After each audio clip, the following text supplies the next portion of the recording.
മണ്ണാറശാല ആയില്യം ഭക്തലക്ഷങ്ങൾക്ക് അനുഗ്രഹ പുണ്യം പകർന്നു.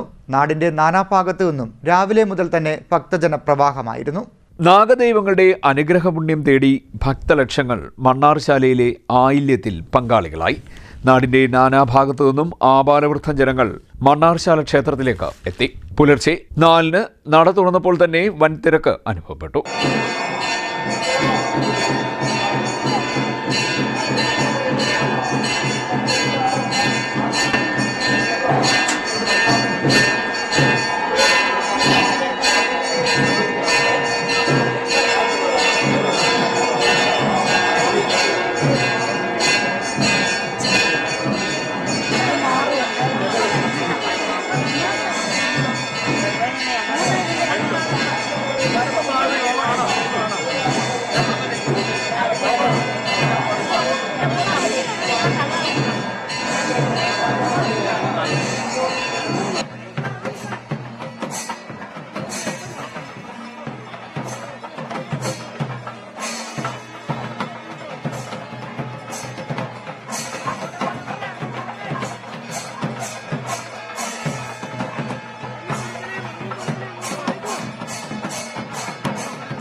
ഉച്ചപൂജയ്ക്ക് ശേഷം ക്ഷേത്രം കാർണവരുടെ നേതൃത്വത്തിൽ മണ്ണാർശാലയിലെ പുരാതന നിലവറയുടെ തെക്കേ തളത്തിൽ നാഗക്കളം വരച്ചു തുടങ്ങി. 64 ഭാഗങ്ങളുള്ള കളമാണ് വരച്ചത്. ഇത് പൂർത്തിയായതോടെ വല്യമ്മ ക്ഷേത്ര സങ്കേതത്തിലെ തീർത്ഥക്കുളത്തിൽ കുളിച്ച് ഓലക്കുട ചൂടി ക്ഷേത്രത്തിലെത്തി. ശ്രീകോവിലിനുള്ളിൽ പൂജയ്ക്ക് ശേഷം നിലവിളക്കിലെ ദീപം കുത്തുവിളക്കിലേക്ക് പകർന്നു. തുടർന്ന് നാഗരാജാവിന്റെ തങ്കത്തിടമ്പും നാഗഭണവുമായി വലിയമ്മ എഴുന്നള്ളി.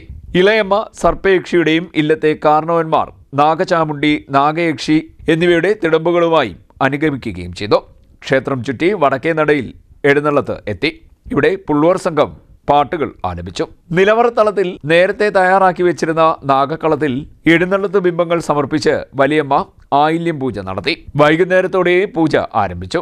ഇല്ലത്തിന്റെ തെക്കേ മുറ്റത്ത് കെട്ടിയുയർത്തുന്ന തട്ടിന്മേൽ നിന്നും കാർണവർ നടത്തുന്ന തട്ടിന്മേൽ നൂറും പാലോടെയാണ് ആയില്യം പൂജ പൂർണ്ണമാകുന്നത്.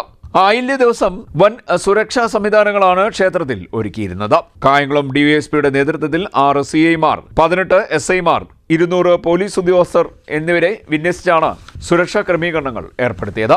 CDNet news, Harippad.